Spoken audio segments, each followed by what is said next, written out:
Public పరీక్షలు వ్రాయడానికి ముందు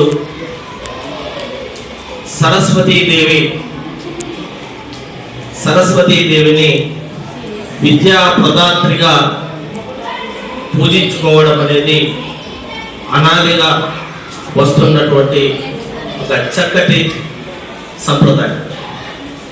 మరి అలాంటి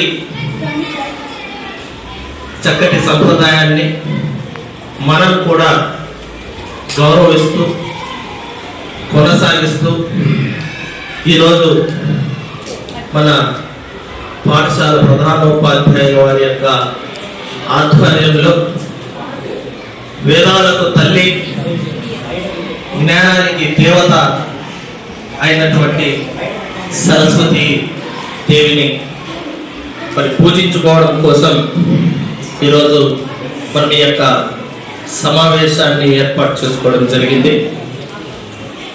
మరి కార్యక్రమానికి విచ్చేసినటువంటి మీ అందరికీ కూడా పేరు పేరున స్వాగతం పలుకుతున్నాను. ఇకపోతే ఈ పూజ ద్వారా మీకు పరీక్షల పట్ల మీకున్నటువంటి భయాందోళనలన్నీ కూడా తొలగిపోవాలని, అలాగే అన్ని సబ్జెక్టులను మీరు బాగా చదివి రాణించాలని చెప్పేసి కూడా కోరుకుంటున్నాను. ఇంకా మీ శక్తి సామర్థ్యాలన్నీ కూడా ఈ పూజ ద్వారా రెట్టింపు కావాలని, పరీక్షల్ని ఎదుర్కొనేటువంటి ధైర్యాన్ని మీకు ఆ తల్లి ప్రసాదించాలని చెప్పేసి కూడా కోరుకుంటున్నాను. అలాగే మీలో ఉండేటువంటి ఆత్మవిశ్వాసము, అలాగే జ్ఞాపక శక్తిని రెట్టింపు చేసి మీలో ఉండేటువంటి అజ్ఞానాన్ని ఈ సందర్భంగా మరి ఆ తల్లి తొలగించి మీకు మంచి జ్ఞానాన్ని ప్రసాదించాలని చెప్పేసి కూడా నేను ఆ తల్లిని వేడుకుంటున్నాను, కోరుకుంటున్నాను. ఇకపోతే ఈరోజు మరి ఆ తల్లి చాలా ప్రశాంతంగా దివ్య తేజస్సుతో కనిపిస్తుంది.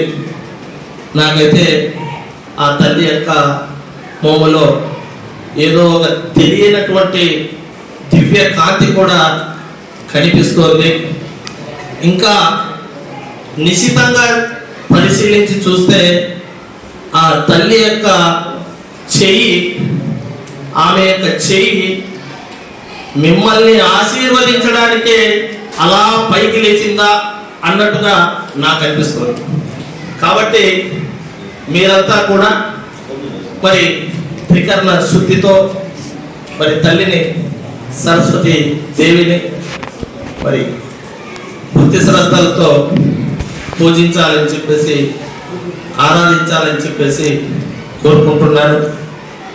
ఇంతకు మునుపు ఎప్పుడూ లేని విధంగా మొట్టమొదటిసారి మన నూతన ప్రధానోపాధ్యాయుల వారి ఆధ్వర్యంలో చాలా సంప్రదాయంగా, శాస్త్రోత్మకంగా మరి యొక్క పూజా కార్యక్రమాలు జరగడం శుభ సూచకం.